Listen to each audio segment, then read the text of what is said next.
Halo, apa kabar teman-teman semuanya? Assalamualaikum warahmatullahi wabarakatuh. Kembali lagi di channel Robotik Nusantara, masih di kuliah mikroprosesor. Pada kesempatan kali ini, kita akan lanjutkan diskusi kita dengan bahasan sistem minimum. Cara pengkabelan mikroprosesor dengan memori ROM ataupun RAM. Agenda yang akan kita bahas pada kuliah minggu kali ini diantaranya adalah yang pertama adalah pengkabelan 8031 dengan ROM tunggal. Kemudian pengkabelan 8031 dengan ROM jamak. Lalu yang ketiga pengkabelan ROM dan RAM secara kombinasional. Marilah kita simak untuk materi pertama, pengkabelan mikroprosesor 8031 dengan ROM. Pada pembahasan terdahulu, sudah dipelajari tentang mikroprosesor 8031, yang sejatinya mikroprosesor ini merupakan mikrocontroller yang tidak dilengkapi dengan ROM internal. Tetapi masih ada timer atau counter serta RAM internalnya. Itulah kenapa mikroprosesor 8031 ini dapat dikatakan sebagai mikrocontroller yang berperilaku sebagai layaknya mikroprosesor murni. Maka dari itu, untuk yang pertama kali ini, kita akan membahas cara pengkabelan mikroprosesor 8031 dengan ROM tunggal. Nah, secara garis besar, semua komponen yang digunakan pada sebuah sistem yang berbasis mikroprosesor itu harus memiliki 4 jenis pin. Yang pertama adalah power, ya. Kemudian ada address, kemudian ada data, dan ada pin control. Pin address, kemudian pin data, dan control itu penamaannya itu dilengkapi dengan sufiks bus. Ya. Dikarenakan bus ini bisa dibilang sebagai jalur yang terlibat pada fungsi tersebut. Nah, sehingga penyebutannya akhirnya menjadi sebuah address bus, kemudian untuk menyatakan semua jalur pada alamat, itu data bus untuk menyatakan semua jalur pada data, kemudian ada control bus, itu untuk menyatakan semua jalur yang berada pada jalur kontrol. Pada uraian berikutnya, kita akan mengenal sebuah pin, ya, pin-pin yang ada di dalam mikroprosesor yang berfungsi sebagai jalur power, tidak akan dibahas di sini karena sudah jelas fungsinya pada sebuah sistem yang berbasis semikonduktor, bahwa suplai arus itu adalah hal yang sudah mutlak. Jadi ke depan kita akan membahas tentang address bus, control bus, dan data bus. Pada gambar ini, pada gambar 5.1 ini, itu merupakan menunjukkan kembali pin out dari mikroprosesor 8031. Seperti yang sudah disinggung di pertemuan sebelumnya, ya, silahkan dibaca kembali atau disimak kembali video di pertemuan kedua tentang mikroprosesor. Ya. Pada pin out ini diperinci sebagai berikut, ya. Di sini ada pada pin alamat itu ada, atau address bus multiplex data bus itu ditandai dengan notasi AN. Misalnya di sini ada A0, ya. Kemudian A1 sampai dengan A15. Nah, untuk A0 sampai dengan A7 itu merupakan sebuah 8 bit low order. Itu akan digunakan sebagai jalur data dan alamat. Jadi bisa keduanya. Kita lihat di sini A0, ya, ini ya, bagian A0 sampai A7 itu jalur data dan jalur address bus dan address data. Nah, secara bergantian ini akan berlaku atau melakukan multiplexing, gitu ya, karena di sini ada notasinya AD, address, dan data, gitu ya. Nah, sistem seperti inilah yang merupakan ciri-ciri dari arsitektur von Neumann. Jadi satu pin itu bisa digunakan bergantian atau model multiplexing. Nah, pada gambar ini ditunjukkan bahwa pada pin 39 sampai dengan 32 itu dinotasikan dengan AD0 dan AD1 sampai dengan AD7. Nah, ini ya, 39 sampai dengan 32 itu adalah pin address dan pin data. Itu berarti bahwa kalau tandanya AD seperti ini, kadang-kadang pin tersebut berfungsi ganda, ya, berfungsi ganda, yaitu bisa berfungsi sebagai address dan kadang juga berfungsi sebagai data. Lalu pada alamat, pin alamat address bus only berarti hanya digunakan sebagai pin address. Itu terletak pada pin nomor 21, ya, yang bawah ini, ya, pin 21 sampai dengan pin 28. Nah, ini dinotasikan dengan A8 sampai A15. Berarti kalau ada notasi yang A saja, A8 sampai A15, ini berarti pada pin ini hanya dapat difungsikan sebagai address saja, ya, sebagai address. Kemudian ada lagi pin control. Jadi pada microcontroller 8031 ini bermacam-macam fungsinya, ya. Biasanya pin control pada mikroprosesor ini itu dibedakan menjadi, yang pertama adalah pin control untuk baca, atau read, ya, dari memori atau peripheral, dan pin control untuk tulis, ya, ke memori atau peripheral. Nah, read ini kalau di dalam 8031 ini dinotasikan dengan RD. RD berarti dia pada pin 17. Nah, sedangkan write itu dinotasikan dengan WR yang berada pada pin 16. Nah, seperti itu. Kemudian fungsi setiap pin ini tentu akan berbeda-beda, ya kan?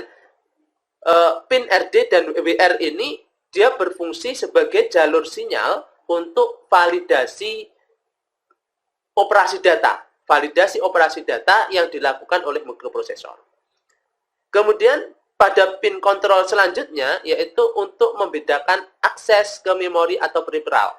Nah, pada beberapa mikroprosesor itu dinotasikan dengan singkatan MEM gitu, ya, MEM, ya, MEM. Jadi untuk memori dan I/O untuk peripheralnya. Kalau MEM itu dinotasikan untuk memori, kalau I/O dinotasikan untuk peripheral. Pin kontrol untuk peripheral. Nah, pada gambar ini, pada layout pin microcontroller ini, itu hanya memiliki PSEN untuk membedakan akses ke memori ataupun peripheral. Nah, kalau mikroprosesor ini dia hanya memiliki untuk pin kontrolnya ke memori atau peripheral itu memiliki pin 29 ini yang disebut dengan PSEN. Ya. Jadi ini untuk membedakan cara akses ke memori ataupun ke peripheral. Nah, PSEN ini itu berlogika low pada saat akses ke memori program. Dan PSEN itu akan berlogika high pada saat akses ke memori data RAM, atau peripheral. Seperti itu. Jangan terbalik. Jadi untuk mengakses PSEN ini kalau dia akan berlogika low, maka pada saat akses ke memori program. Dan PSEN itu akan berlogika high kalau dia mengakses ke memori RAM ataupun peripheral. Kemudian ada lagi pin kontrol untuk integrasi, untuk interupsi eksternal, ya, komunikasi serial dan lain-lainnya. Itu menggunakan pin RST, ya. Di situ ada pin nomor 9 RST untuk pin kontrol reset, ya. Kemudian TXD dan RXD dan TXD, ya, itu untuk komunikasi serialnya. Nah, ini pin untuk komunikasi serial. Kemudian ada interrupt ini, INT0 dan INT1 ini untuk digunakan untuk interupsi. Pin kontrol interupsi. Nah, Jika menghitung total pin, jumlah pin address busnya ya di microcontroller ini, maka terdapat sebanyak 16 pin ya, yang berfungsi sebagai address bus. Kalau kita jumlahkan ada 16 ya, mulai dari 0 AD0 1, ini dihitung 1 2 3 4 5 sampai ke A15 ya, A15. Jadi address busnya itu untuk microcontroller 8031 ini dia memiliki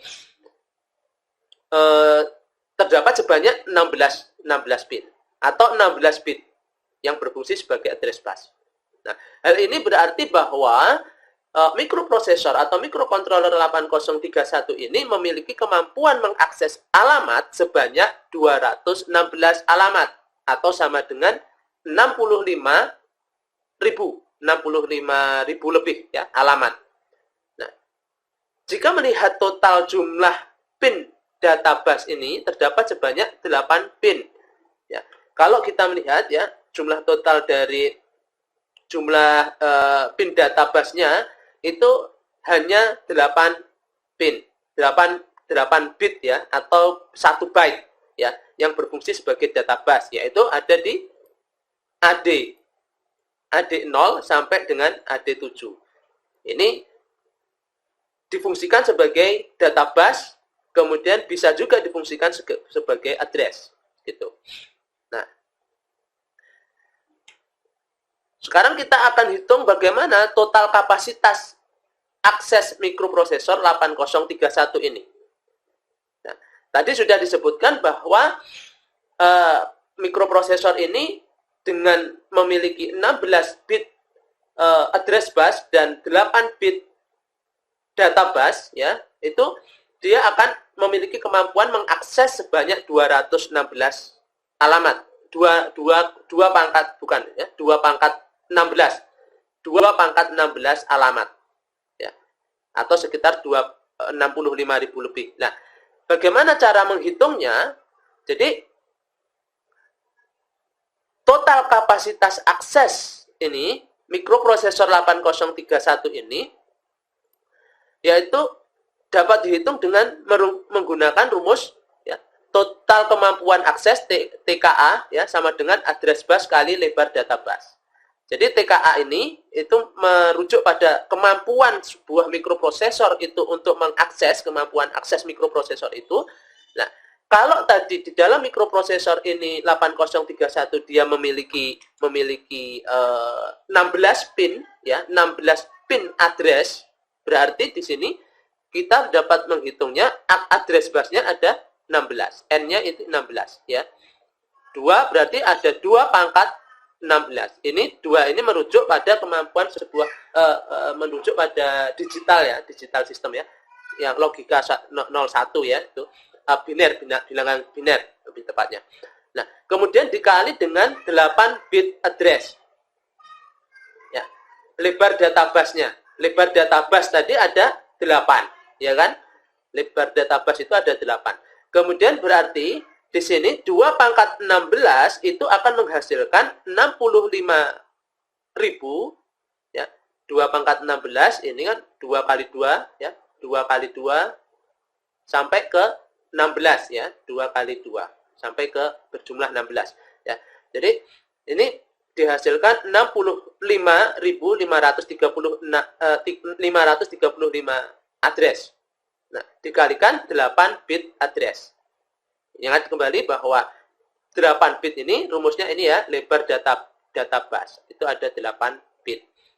Berarti dari sini itu dapat dipecah lagi, dirumuskan TKA-nya itu adalah atau kemampuan aksesnya itu 65.535 byte ya. Itu sama dengan 2 pangkat 16 byte. 2 pangkat 16 byte kalau kita pecah menjadi semacam ini. 2 pangkat 6 ya, 2 pangkat 6. Kita kembali ke rumus matematika yang mungkin Anda belum paham. 2 pangkat 6 kita pecah dikalikan 2 pangkat 10 byte. Ya, ingat di sini satuannya adalah byte. Nah, maka dari itu TKA-nya atau total kemampuan akses mikroprosesor ini itu sama dengan 64 kilobytes alamat memori. Ya, 64 ini dari 2 pangkat 6. 2 pangkat 6 ya. Ingat bahwa 1 kilobyte itu sama dengan 2 pangkat 10 byte. Ini 1 kilobyte berarti 1024 byte. Ya, ini merujuk pada 2 pangkat atau 1 kilobyte, 2 pangkat 10 byte. Ya. 2 pangkat 6-nya itu sama dengan 64 kilobyte. Nah, kilobyte-nya ini itu adalah 2 pangkat 10 byte. Ya. Jadi seperti itu. Jadi total kemampuannya sekitar untuk tipe 8031 ini totalnya adalah 64 kilobyte. Nah, itu cara menghitung total kapasitas akses dari mikroprosesor 8031. Begitu juga kalau Anda memiliki mikroprosesor yang lain, maka tentu di situ perhitungannya harus disesuaikan dengan berapa alamat address-nya, address bus-nya ada berapa, kemudian lebar data bus-nya ada berapa. Nanti ketemu hasilnya total kemampuan akses, TKA. Nah, selanjutnya adalah hubungan jumlah pin address ya. Hubungan jumlah pin address dengan pin address bus dan kapasitas memori. Di sini pada bab pertemuan ketiga itu sudah disinggung juga tentang identifikasi ROM dan cara menghitung kapasitasnya. Nah, selain dari itu perlu juga mengetahui hubungan antara kapasitas memori dengan jumlah pin address bus pada sebuah IC memori. Baik untuk memori ROM atau RAM dengan lebar data bus 1 byte. Nah, cara untuk validasi fisik IC memori adalah sama, yaitu kapasitas memori ROM dan RAM yang biasa digunakan untuk sistem minimum berbasis mikroprosesor 8 bit ini umumnya berkapasitas 2, 4, 8, 16, 32 kilobyte. Nah, dari angka ini itu akan menunjukkan besaran kapasitas tersebut. Maka kita dapat menghitung jumlah pin address ya, pada sebuah chip memori. Nah, misalnya sebuah IC memori ini berkapasitas 2 kilobyte, maka IC tersebut seharusnya memiliki jumlah address bus sebanyak 2 kilobyte ya. Itu berarti 2 pangkat 1 dikalikan 2 pangkat 10 byte. Nah, ini kan tadi ini adalah angka dari kilobyte ini. Ya. Berarti sama dengan 1 KB kilobyte. Nah, ya, 2 kali 1 kilobyte itu sama dengan 2 pangkat 11 byte. Di mana N itu adalah menunjukkan jumlah address bus-nya. Berarti jumlah address bus-nya di sini sebanyak N. N-nya adalah 11. Ya. Berarti 2 kilobyte ini dia memiliki address bus sebanyak 11 gitu. Nah, ini untuk hubungan jumlah pin address bus dan kapasitas memori. Ya. Nah, nilai order N inilah yang menjadi penanda jumlah pin address bus pada IC memori. Ya. Ya, jadi jumlah N ini yang menjadi penanda. Begitu juga kalau jumlah pin address ya. Jumlah pin address bus 2732 misalkan. Di sini sebagai contoh jumlah pin address bus 2732 ini adalah kita akan menghitung kapasitas EEPROM. Kalau yang tadi 2 kilobyte misalkan itu adalah address bus pada mikroprosesor, sekarang address bus pada ROM, EEPROM. Itu adalah sebanyak 4 kilobyte. Maka pin address bus yang dimilikinya adalah sebanyak 12 pin, yaitu mulai A0 sampai A11. Nah, bagaimana cara menghitungnya ini? Untuk menghitung berapa jumlah pin dan hubungan kapasitasnya, itu kita hitung kapasitasnya address bus dari EEPROM ini adalah 4 kilobyte. Berarti ini dapat dihitung 2 pangkat 2, ini 2 pangkat 2 ya, ini 4 itu didapat dari 2 pangkat 2. Ya, ini bukan 22. Dikalikan 2 pangkat 10 byte. Ya, 2 pangkat 10 byte itu sama dengan 4. 2 pangkat 2, 4 dikalikan 2 pangkat 10 byte itu 1 kilobyte. Nah, berarti sama dengan di sini ada 2 pangkat 12. Nah, berarti hubungannya inilah N. Jadi 2 pangkat N, ya, ini 2 pangkat N, di mana N itu adalah menunjukkan ke banyaknya pin pada mikroprosesor ini, pada pada ROM tersebut. Nah, itu tadi cara menghitung atau hubungan antara address bus dan kapasitas. Kemudian kita lanjutkan dengan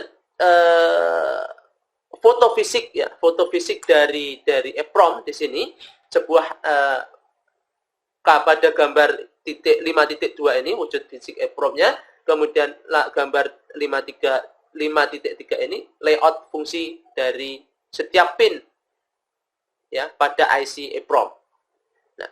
Pada gambar tersebut, itu dapat dikonfirmasi bahwa jumlah pin address busnya pada IC EEPROM 2732 ini adalah berjumlah 12 pin.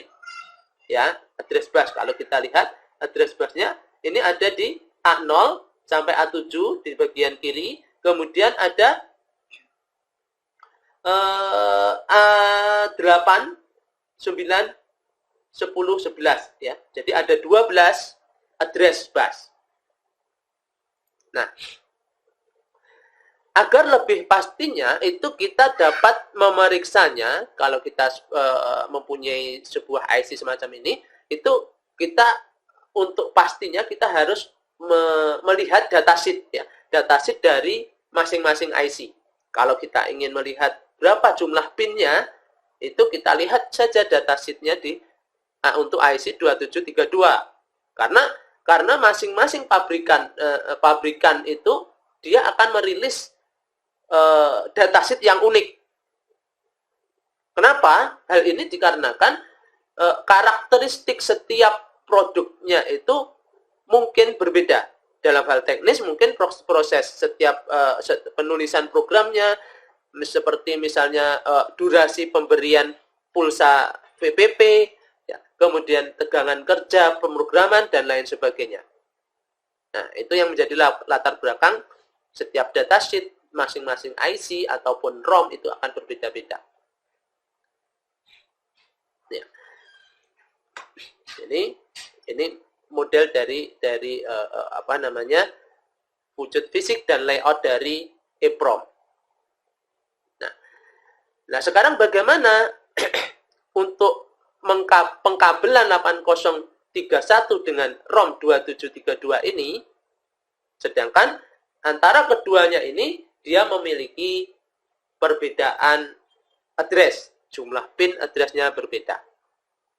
Nah, salah satu target yang sangat penting di dalam belajar mikroprosesor ini adalah kemampuan untuk membangun sebuah sistem minimum secara benar, yaitu membangun pengkabelan dari mikroprosesor dengan ke memori, baik itu ROM dan RAM, serta pengkabelan mikroprosesor dengan peripheral I/O, itu ya misalkan ya.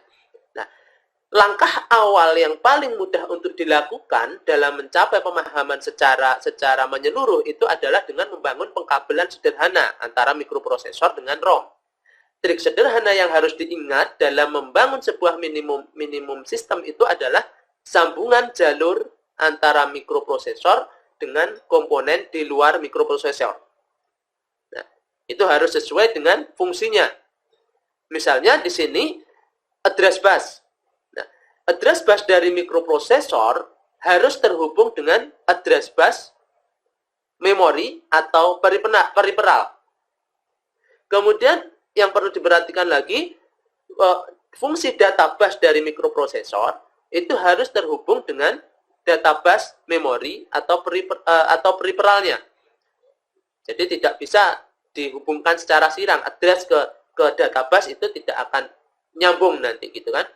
Kemudian yang keempat adalah control bus dari mikroprosesor itu harus digunakan sebagai sinyal aktivasi memori.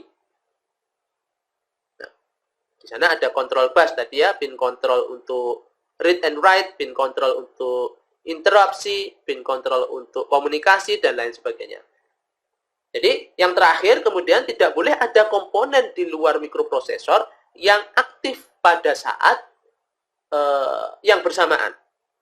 Karena data yang dikirim atau diterima nanti menjadi tidak valid. Itu.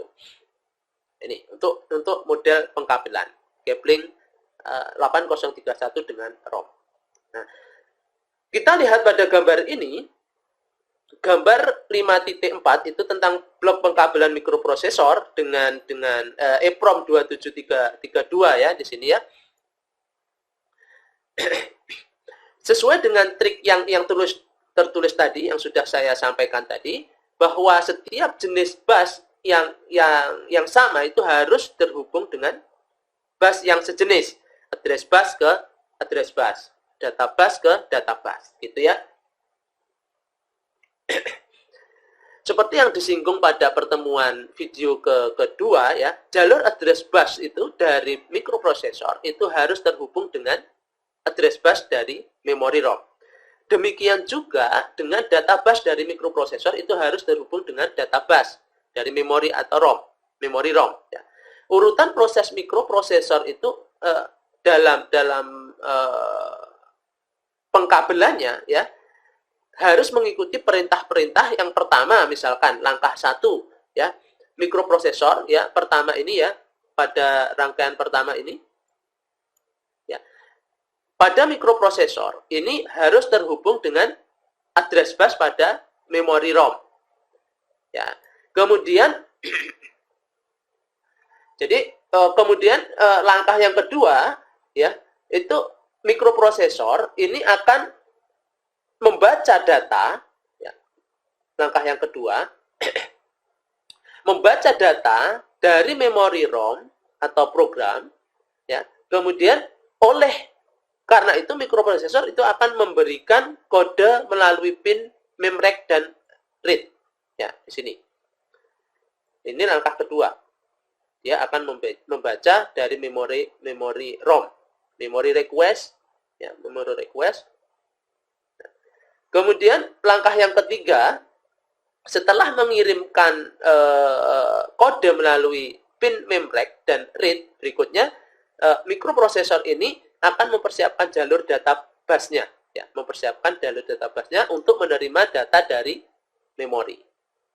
Ya, di sini dia dipersiapkan data busnya untuk menerima data dari memori ini, ya, gitu kan.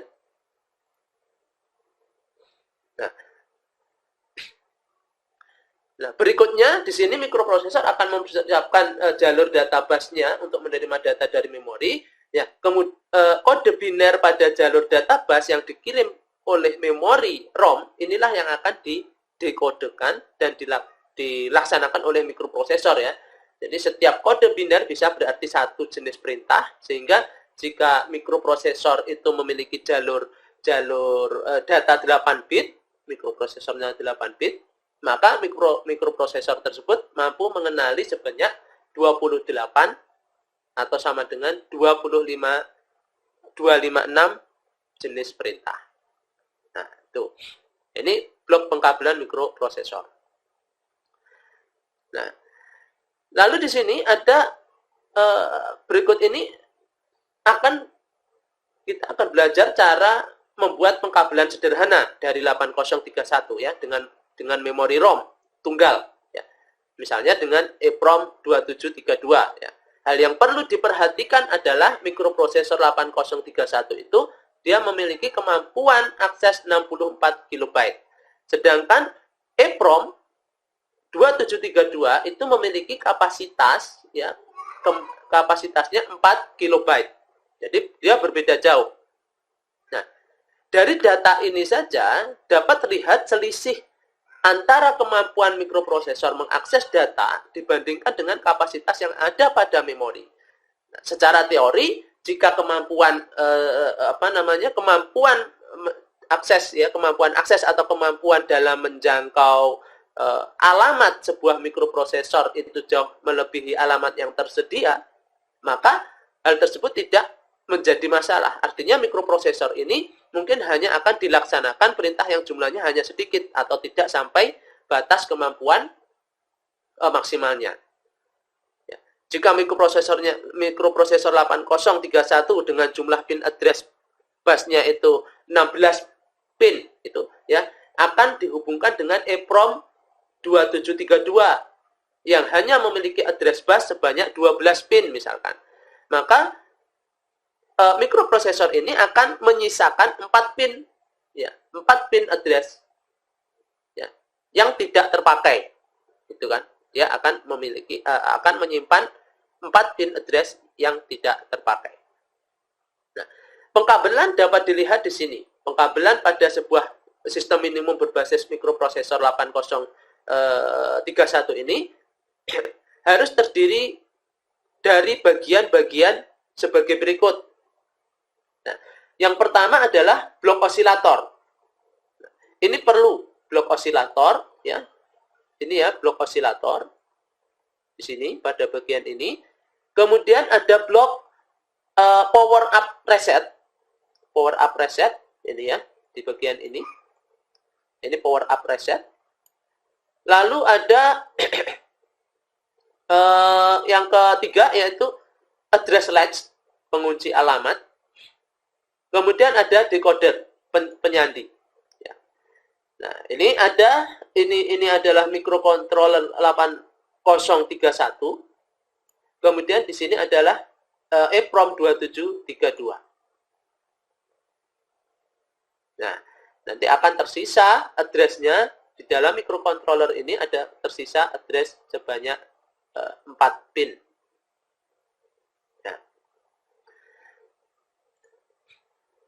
Ini harus diperhatikan.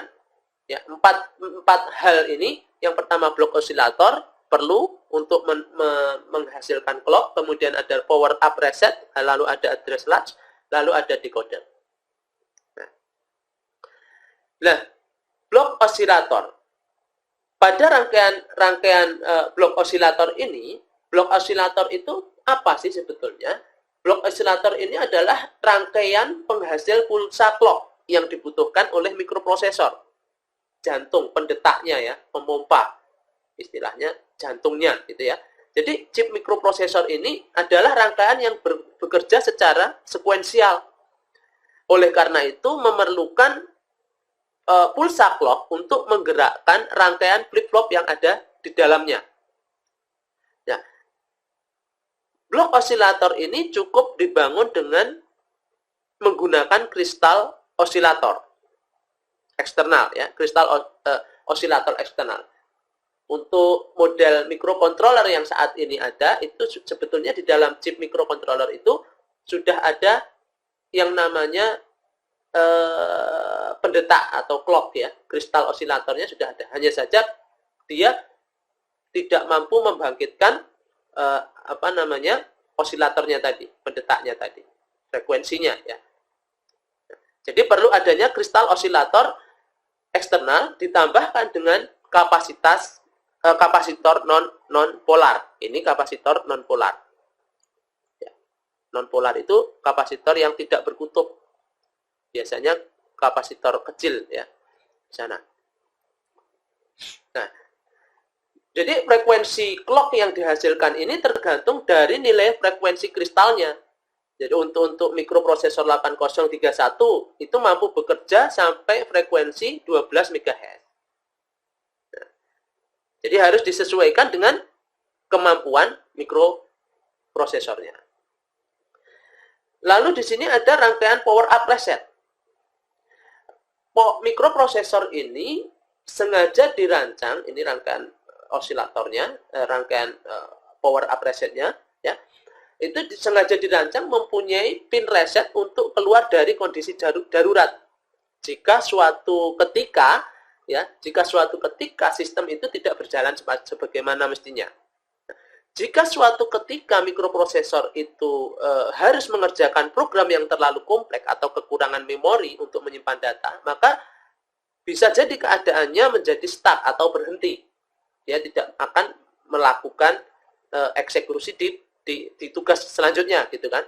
Nah, agar mikroprosesor ini keluar dari kondisi tersebut, maka harus dibantu dengan cara meresetnya, yaitu memberikan logika reset sesuai dengan spesifikasi pin reset. Kalau bisa dibilang, reset ini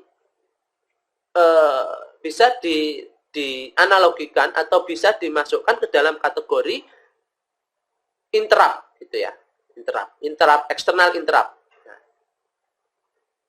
Jadi pada microcontroller 8031 ini pin resetnya bersifat active high.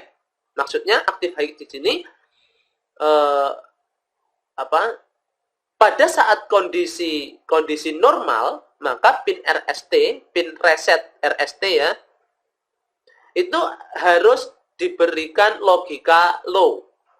Dan jika diinginkan agar mikroprosesor itu mulai dari awal, maka pin reset harus diberikan logika high. Gitu. Nah, di sini adalah rangkaian dari power up reset. Jadi, rangkaian di sini, ini rangkaian power up reset yang sudah dikombinasikan dengan reset eksternal. Nah, pada saat pertama kali catur daya diberikan, maka C3 pada ini, C3 ini dan R1 itu akan membentuk rangkaian power up reset. Jadi pada saat C3 telah penuh muatannya, ini kapasitor ini penuh muatannya, maka pin reset itu seolah-olah akan terputus hubungannya dengan VCC, tetapi terhubung dengan ground melalui R1. Melalui R1. Jadi dalam hal ini kondisi mikroprosesor adalah tidak reset atau berjalan normal dengan kondisi semacam ini. Tapi jika push button-nya itu ditekan, maka pin reset itu akan terhubung dengan VCC melalui push button dan akan mengakibatkan mikroprosesor ini menjadi reset, gitu ya. Mengulang ke program awal kalau kita reset. Programnya akan mengulang ke awal. Tuh, ini bagaimana cara kerja reset. Nah, ini ada sebuah diagram pewaktuan siklus baca read data dari memori program atau ROM. Ya. Yang ketiga tadi ada address latch ya.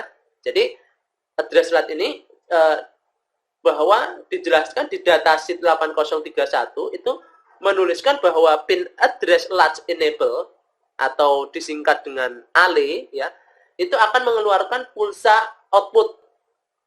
Mengeluarkan pulsa output untuk mengunci alamat 8 bit bawah. 8 bit bawah selama mengakses memori eksternal. Nah, pada gambar ini, diagram pewaktuan ini 8.5.8 ini menunjukkan diagram pewaktuan pada saat mikroprosesor 8031 ini akan membaca data dari memori program. Diawali dengan mengirimkan pulsa, ya, dia akan mengirimkan pulsa pada pin ALE. Ini ya, ini pin ALE. Dia akan mengirimkan pulsa high. Ya. Mengirimkan pulsa, terus kemudian diikuti dengan pulsa pada PSEN. Ya. Dan seterusnya. Di situ ya. Pin ALE dimasukkan pulsa high, kemudian diikuti PSEN yang agak lebih panjang pulsanya, ya, diikuti seterusnya.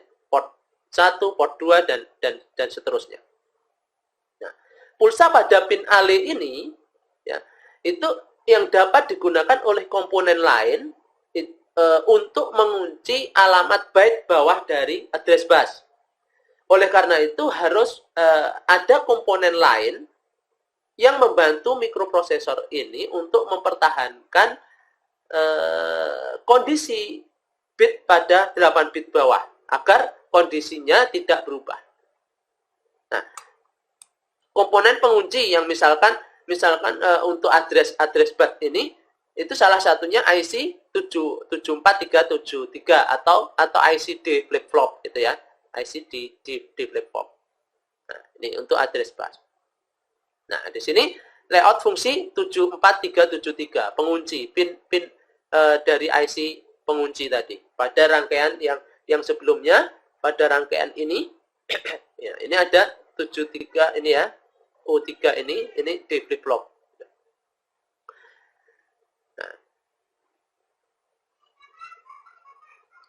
Nah, pada pin OE kita lihat pada pin ini pin D flip flop ya. Pada pin OE-nya ini ya, pin 1 ya. Itu berfungsi sebagai pin aktivasi bagi chip. Logika low pada pin OE itu akan mengaktifkan fungsi dari IC. Kemudian pin LE yang di bawahnya ya, di sini pin LE yaitu terletak pada pin 11 itu atau latch enable ya. Itu harus aktif high. Kalau OE itu aktif low, tetapi kalau LE itu adalah aktif high. Ini berfungsi sebagai pin validasi output.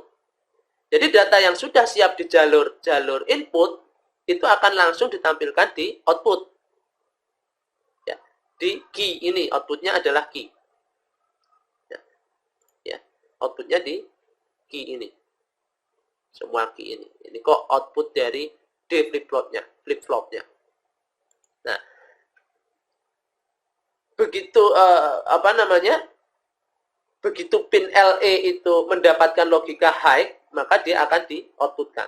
Nah, jika pin LE-nya ini diberikan logika low, pin LE ini di logika low, maka data pada jalur output di sini itu tidak akan berubah sampai ada data baru dan LE akan mendapatkan logika high. Ini pin flip flop. Nah, oke ya. Nah, kemudian yang terakhir adalah decoder yang bagian terakhir, yaitu tentang decoder penyandi. Nah, atau penyandi. Jadi penyandi di sini membangun rangkaian decoder ini sebetulnya tidaklah sulit ya. Yang harus dipahami di sini adalah pin RD berarti mikroprosesor itu dalam kondisi membaca dan write itu berarti mikroprosesor itu ada menulis. Nah, pada saat sistem minimum itu biasanya terdapat pada sistem minimum ya, biasanya itu terdapat memori dan periferal. Oleh karena itu proses membaca dan menulisnya dia harus jelas tujuannya. Kemana, apakah ke memori atau periferal. Nah, untuk kasus antara mikroprosesor dengan memori, berarti proses baca tulis sasarannya adalah memori. Pada gambar ini, pada gambar external program memory read cycle, gambar 5.8 dengan pewaktuan siklus baca ini, ya, itu memperlihatkan time chart di mana pin patient, ya, patient ini, pin patientnya ini, nah, pin patient ini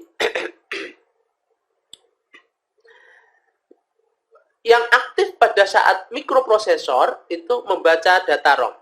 Nah, oleh karena itu, pin patient ini dapat digunakan untuk memberikan kode kepada ROM untuk validasi bahwa mikroprosesor telah siap untuk menerima data.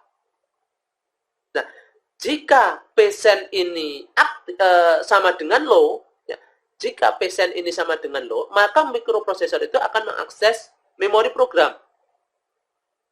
Dan jika patient-nya ini high, berarti dalam kondisi high itu ada di atas ya. Dalam kondisi high, ini berarti mikroprosesor itu akan mengakses memori data atau periferal. Nah, kita bisa bandingkan dari ketiga gambar ini ya.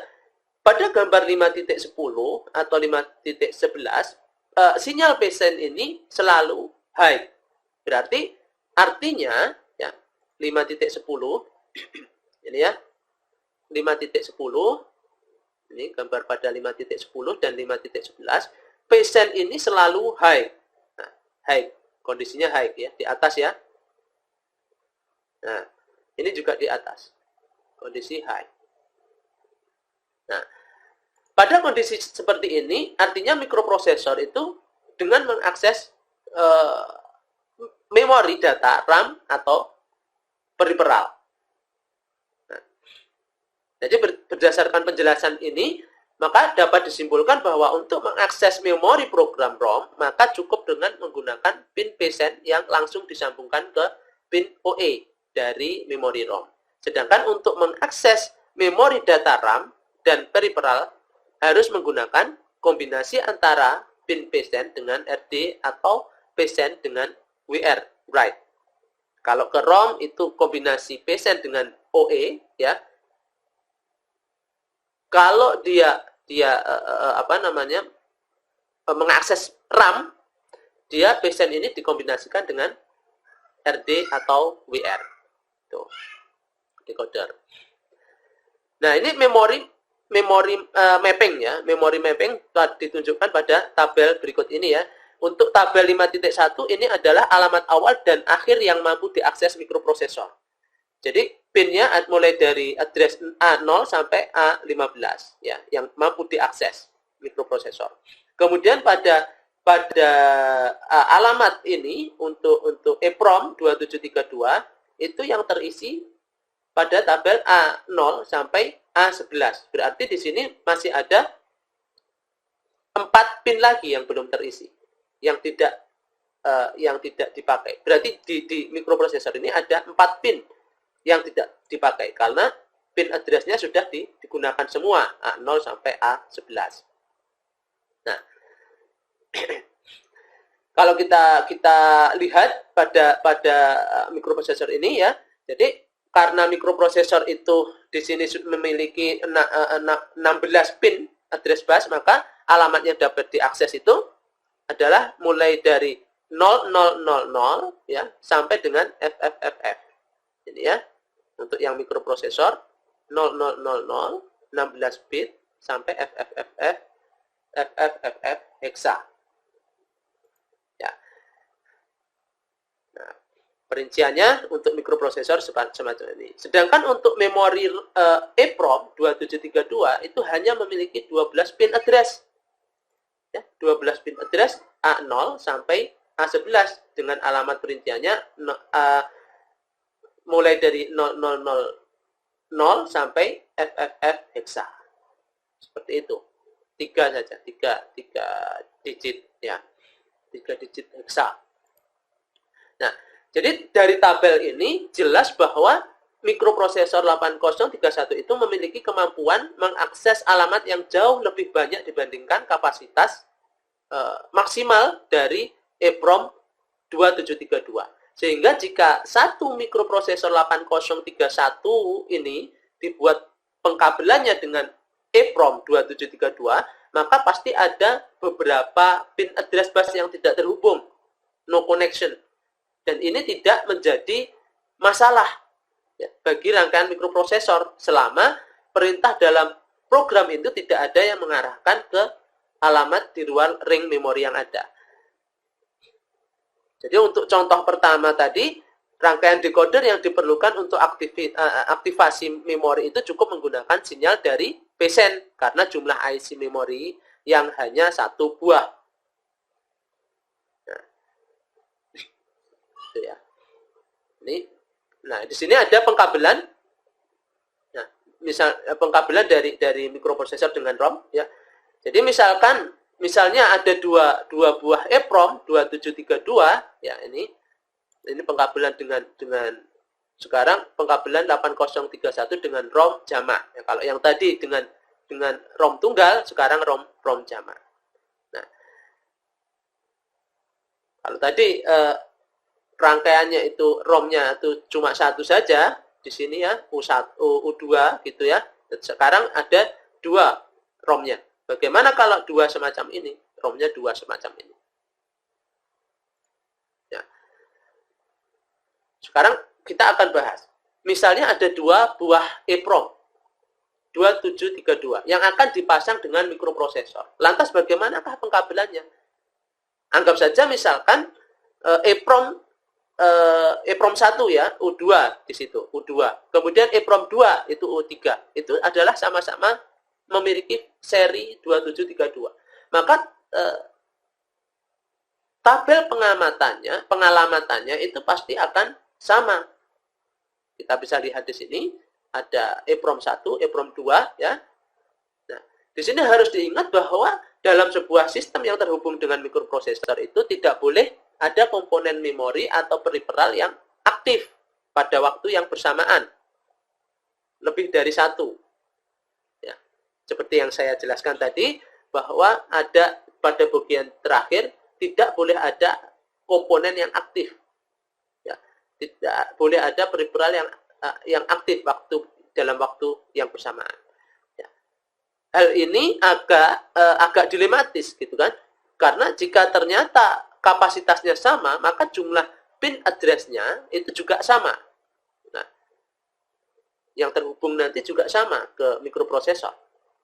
Nah, lantas bagaimana mikroprosesor ini dapat membedakan mana itu ROM 1, mana itu ROM 2? Padahal jalur address-nya di mikroprosesor itu hanya 16 ya. Sedangkan kalau ada 2 EEPROM berarti kan di sini 12 tambah 12 pin address-nya ada 24 yang harus terhubung ke address yang sama, pin address yang sama di dalam mikroprosesor. Nah, solusinya bagaimana? Solusinya adalah dengan mengatur memori yang aktif itu secara bergantian berdasarkan alokasi alamatnya. Jadi aktif pertama itu EEPROM 1, kemudian EEPROM 2 secara bergantian gitu. Jadi solusinya yang memungkinkan adalah dengan cara melakukan pergantian semacam itu. Nah, pada kasus di mana IC memori seragam ini dan lebih dari satu ya, maka harus dibuat pemetaan alamat memorinya terlebih dahulu di tiap-tiap IC dengan membuat tabel. Pada tabel 5.3 ya, yang sebelah ini 5.3, tabel 5.3 dan tabel 5.4. Nah, ini alamat awal dan akhir yang dimiliki EEPROM 2, ini alamat awal dan akhir pada EEPROM 1 ya, di situ. Nah, jika masing-masing IC ini mulai dari alamat yang sama, maka akan berakhir di alamat akhir yang sama juga. Solusinya yaitu oleh karena itu harus dibuat agar EEPROM 1 dan EEPROM 2 itu aktif secara bergantian. Nah, ya, secara bergantian di sini harus aktif secara bergantian. Nah, kalau kita lihat ya alamat address-nya dia mulai dari 000 sampai berakhir FFFF. Ya, alamat address yang kedua, EEPROM yang kedua 000 FFFF. Nah, ini kalau kita hubungkan ke mikroprosesor tentu akan bentrok nanti. Mikroprosesor tidak akan mengenali mana address yang EEPROM 1, mana address yang EEPROM 2. Nah, dari tabel ini tentu kita harus membuat skenario semacam ini. Skenario pengaturan ya. Yang pertama skenarionya ya itu EEPROM 1 akan aktif jika mikroprosesor itu mengakses alamat mulai dari 000 heksa sampai FFF heksa. Sedangkan EEPROM 2 itu akan aktif jika mikroprosesor itu mengakses alamat di atas alamat FFF heksa, misalnya dia akan mulai aktif untuk EEPROM 2 itu akan mulai aktif di 1000 heksa sampai 1 FFF heksa gitu ya. Kalau kita lihat tabel perancangannya seperti ini. Kalau alamat EEPROM 1 00 heksa, alamat akhir itu 0 FFF heksa. Kalau EEPROM 2 itu 1000 heksa, alamat akhirnya 1 FFFF heksa. Nah, pembeda antara EEPROM 1 dan EEPROM 2 itu terletak pada penggunaan digit paling kiri dari alamatnya. Ini ya, digit paling kiri dari alamatnya. Kalau EEPROM 1 itu menggunakan 0 ya. Alamat awal dan alamat akhir menggunakan 0. Kalau EEPROM 2 dia menggunakan 1 alamat awal dan alamat akhir. Nah, seperti itu. Jadi hanya dibedakan digit paling kiri, hanya dibedakan dengan digit paling kiri ya. Untuk EEPROM itu EEPROM 1 dia menggunakan 0, EEPROM 2 menggunakan 1. Nah, kalau kita tampilkan akan semacam ini. Ya, jadi perbedaan dari 0 menjadi 1 itu sebenarnya cukup diwakili menggunakan 1 bit biner saja. Dalam hal ini bisa menggunakan pin A12 sehingga pemetaannya menjadi semacam ini. Ya, pemetaannya semacam ini. Nah, ini alamat addressnya EEPROM 1 00 sampai 0 FFFF ya. Nah, ini yang membedakan nanti EEPROM 2-nya itu startnya berarti kita ubah saja pada bit pada A12. A12 itu di sini yang membedakan. Ya. Nah, perbedaannya di situ. Jadi dari tabel ini itu memperlihatkan pembeda antara EEPROM 1 dan EEPROM 2. Ya, itu terletak pada A12. Jadi pada saat pin A12 ini 0, bernilai 0, ya, maka EEPROM 1 itu harus aktif. Dan EEPROM 2 itu tidak boleh aktif. Gitu. Nah, pada saat A12 itu sama dengan 1, maka EEPROM 1 itu tidak boleh aktif. Dan EEPROM 2 itu harus aktif. Jadi antara EEPROM 1 dan EEPROM 2 ini tidak akan aktif dan tidak mungkin aktif pada waktu bersamaan dengan model semacam ini. Jadi dengan logika ini berarti cukup menggunakan gerbang NOT sebagai decoder. Ada gerbang NOT sebagai decoder untuk aktivasi EEPROM 1 dan EEPROM 2. Nah, ya di sini ada decodernya. Perlu adanya decoder. Nah, ini. Ya. Nah, gerbang NOT, perlu adanya gerbang NOT. Untuk membuat rangkaian tadi atau logika tadi mana yang aktif terlebih dahulu dan mana yang tidak gitu. Nah, perlu adanya gerbang NOT. Nah, sekarang kita masuk ke ROM jamak dengan kapasitas yang berbeda. Nah, kalau tadi di sini diberikan ROM ya, U2 dan U3-nya itu sama ya, 2732 dan 2732. Nah, sekarang kalau berbeda semacam ini bagaimana? Ya. Di sini berbeda. Yang satu, yang atas ini adalah 2732, sedangkan yang di sini adalah 2764. Nah, ini hasilnya akan seperti apa? Nah, apakah memungkinkan? Nah, sebenarnya sangat mungkin di sini ya. Sebenarnya sangat mungkin dalam sebuah sistem minimum terdiri dari memori dengan kapasitas yang berbeda. Hanya saja pemetaan memorinya mungkin ini akan menjadi tidak padat atau ada segmen alamat yang menjadi kosong akibat dari selisih kapasitas. Nah, karena adanya selisih jumlah pin address bus. Sebagai contoh misalnya EEPROM 1 itu adalah 2732 di sini kan. Kemudian EEPROM 2 2764. Dari perhitungan kapasitasnya saja, itu kapasitas 2764 itu adalah 2 kali lipat lebih besar daripada 2732. Nah, EEPROM 1 itu memiliki address 12 pin, sedangkan EEPROM 2 dia memiliki jalur address 13 pin. Nah, ini contoh gambar dari rangkaian ROM jamak yang ROM-nya itu berbeda versi gitu ya. Nah, coba kita lihat pada tabel berikut ini. Ya. Tabel tersebut memperlihatkan jika alamat awal dari masing-masing memori dimulai dari offset yang sama, yaitu alamat 000 hexa, itu tentu saja alamat akhirnya berujung pada alamat yang berbeda. Ya, kalau ROM-nya beda ya di sini. Kalau tadi ROM-nya sama, tentu alamatnya ini 00 alamat mulainya, ini start, ini akhir ya, itu akan Kalau yang sama tadi itu akan berbeda, akan sama. Tetapi kalau yang berbeda ini tentu dia akan berbeda EEPROM-nya. Ya. Di sini mulai dari 0000 heksa sampai FFF heksa. Kalau yang 2764 ini ada 0000 heksa sampai 1 FFF heksa. Ya kan? Nah, harus diingat dalam pemetaan alamat memori itu tidak boleh terjadi overlap. Tidak boleh terjadi overlap, yaitu suatu kondisi di mana sebuah alamat itu dimiliki oleh komponen yang berbeda. Jadi analoginya tidak mungkin ya ada rumah berbeda tetapi memiliki alamat yang sama persis. Sebab akan membingungkan pengirim surat tersebut. Ya.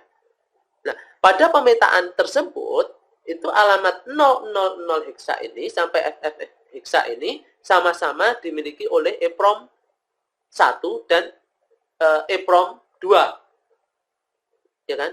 Kalau kita lihat, jadi ini berbeda kapasitas ya.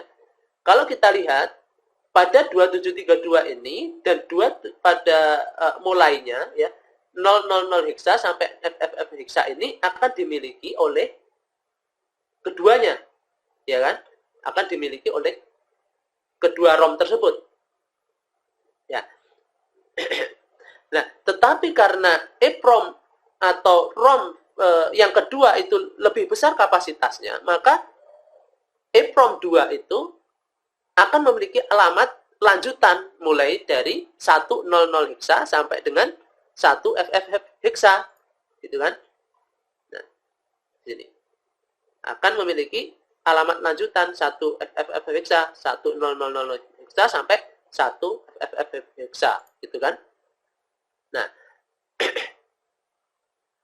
nah, oleh karena itu, agar tidak terjadi overlap, maka EEPROM 2 ini harus ditempatkan pada offset alamat awal di atas alamat akhir dari EEPROM 1.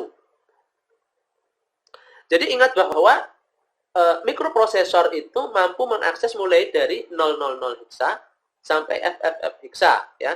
EEPROM 1 hanya memiliki alamat 000 heksa sampai 0 FFF heksa, berarti masih ada alamat yang belum terpakai,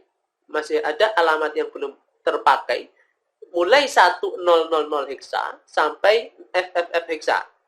Nah, alamat yang belum terpakai ini itu tersebut bisa saja dipakai oleh EEPROM 2. Tetapi harus diingat di sini bahwa EEPROM 2 itu memiliki 13 pin. Ya. Dan 13 pin itu akan langsung terhubung dengan address bus dari mikroprosesor. Berarti untuk mengaktifkan EEPROM 2 itu harus menggunakan pin selain 13 pin dari mikroprosesor yang terhubung dengan EEPROM 2 tadi, gitu ya. Nah, ini kalau kita lihat ini offset EEPROM 1, offset EEPROM 2, ya. Jadi rekap penggunaan pin address bus mikroprosesor adalah sebagai berikut. Jadi pin A0, ya, pin A0 sampai dengan A11 itu akan terhubung dengan EEPROM 1 dan EEPROM 2. Ya.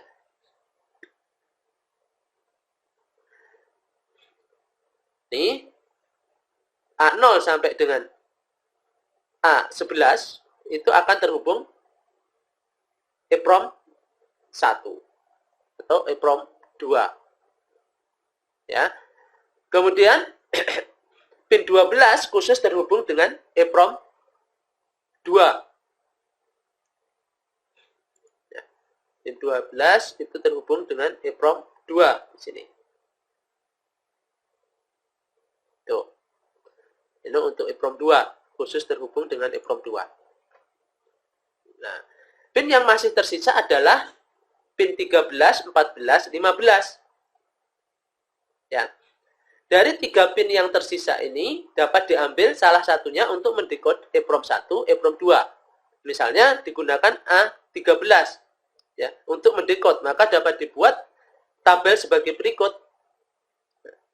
Ya, untuk mendekodenya, ini kita menggunakan ini pada pin A13. Ya. Jadi alamat pertama itu sama di sini, ya, EEPROM 1 dan EEPROM 2. Kemudian yang membedakan tadi ada di A12, yaitu pada EEPROM 2-nya ini kita buat 1, ya. Kemudian untuk mendekodenya kita gunakan A13. Jadi dari tabel ini terlihat bahwa pin A13 itu sebagai pembeda untuk mendekode EEPROM 1 dan EEPROM 2. Nah, implementasi untuk rancangan tabel di atas ini ditunjukkan pada gambar ini. Gambar pada gambar 5.5.13 ya. Nih. Nah, jadi pin 12 dari mikroprosesor itu hanya terhubung ke ROM 2. Ya. Pin A dari mikroprosesor A12. Nah, ini A12 ini ya. A12 ini itu hanya terhubung ke maaf. Ini mikroprosesor ya. Pin A12 mikroprosesor terhubung ke ROM 2. Ya. Ini pin 12 ini ya. Ini terhubung ke pin ini 12. Ini ya. Nah, tuh terhubung. Jadi hanya terhubung ke sana. Satu langsung terhubung. Sedangkan untuk yang lainnya address ini dia ke semuanya ini ya. Yang bagian ini akan terhubung ke pin yang sama. Yang sama. Nah, ini. Yang sama di sini.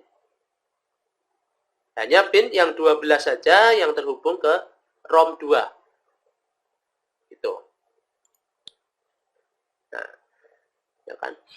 Jadi perhatikan bahwa pada pin A13 di sini itu langsung terhubung dengan chip enable CE dari ROM 1. Artinya pada saat pin 13 ini berlogika low, maka ROM 1 itu akan aktif, sedangkan ROM 2 itu tidak aktif. Karena chip enable-nya mendapatkan logika high. Inilah fungsi gerbang NOT yang terhubung dengan pin A.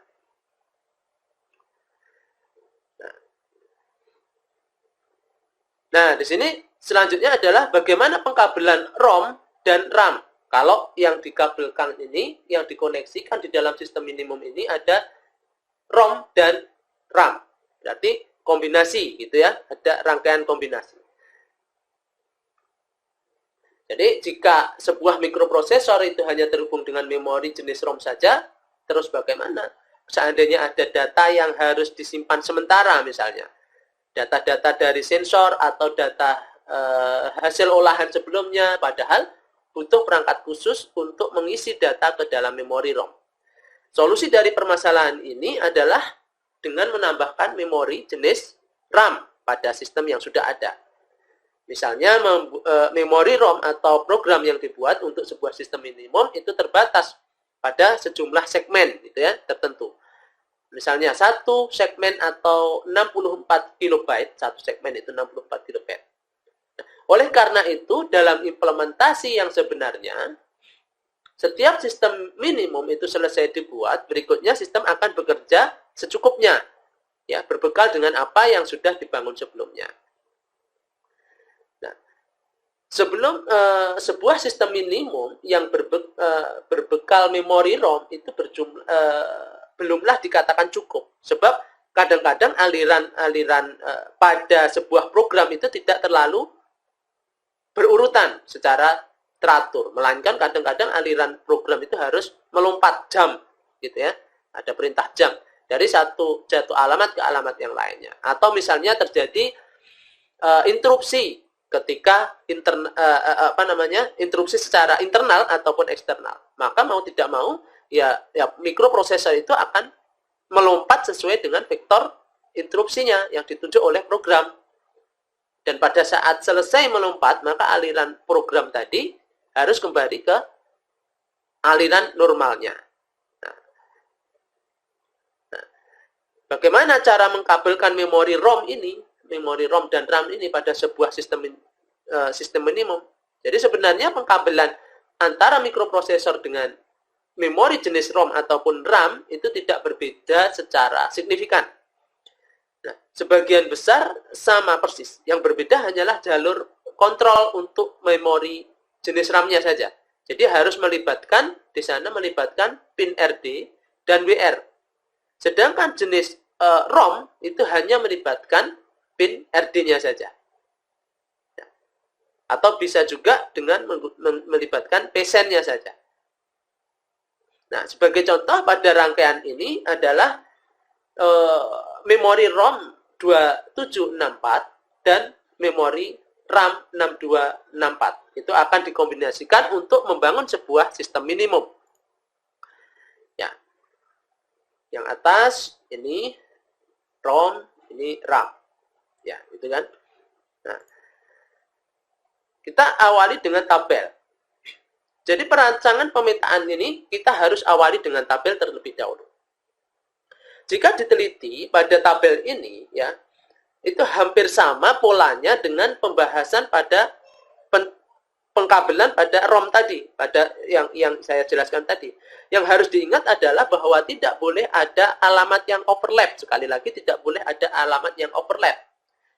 Artinya kalau alamat 000 misalkan ya, 00 sampai 0 sampai FF itu sudah dipakai, maka harus digunakan lagi alamat yang lain.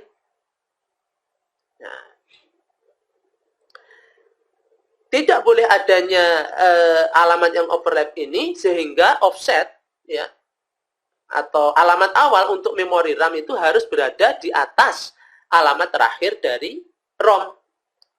Alamat terakhirnya misalkan FFFF ya, berarti alamat awalnya untuk memori RAM ini harus ditempatkan di atas. Jadi implementasi dari tabel pemetaan ini ya, tabel 510 EEPROM 2764 ya, 2764 dan ini adalah tabel 511 RAM. Tuh. Ya. Ini RAM. Nah, karena ROM dan RAM ini memiliki kapasitas yang sama dan jumlah pin address busnya juga sama, maka mulai pin 0 sampai dengan A11 tentu saja terhubung langsung dengan pin A0 sampai A11 milik prosesor, mikroprosesor. Ya. Sedangkan untuk mendekodenya, aktif tidaknya ROM dan RAM itu digunakan pada pin 12. Untuk mendekod ROM dan A12 plus gerbang NOT untuk mendekod RAM. Nah, ini. Ya, ini ada gerbang NOT untuk mendekodnya ROM dan RAM ya. Pin 12.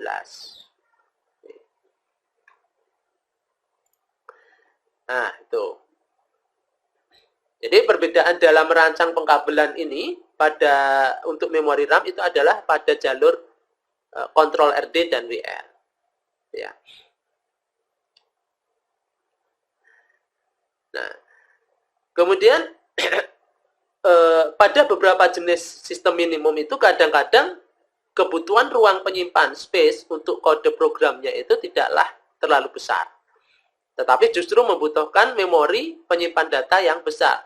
Misalnya pada data logger ya, kode program pada memori ROM-nya itu paling hanya sekedar melakukan pembacaan sensor dan penyimpanan saja. Tetapi karena pembacaan data sensornya dilakukan pada frekuensi yang tinggi dan rentang waktu yang lama, maka jelas saja dia membutuhkan ruang penyimpan data yang memadai.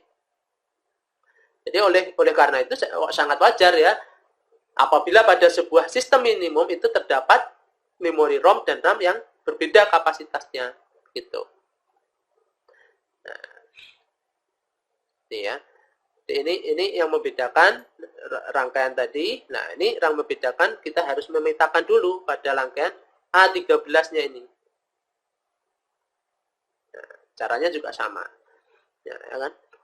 Kapasitas yang berbeda, ROM dan RAM kapasitas yang berbeda. Kalau yang ini tadi, ROM dan RAM apabila kapasitasnya sama, memiliki kapasitas yang sama. Nah, mungkin itu saja pada kesempatan kali ini. Silahkan belajar, membaca kembali textbook yang sudah saya kirimkan. Terima kasih, semoga bermanfaat. Assalamualaikum warahmatullahi wabarakatuh.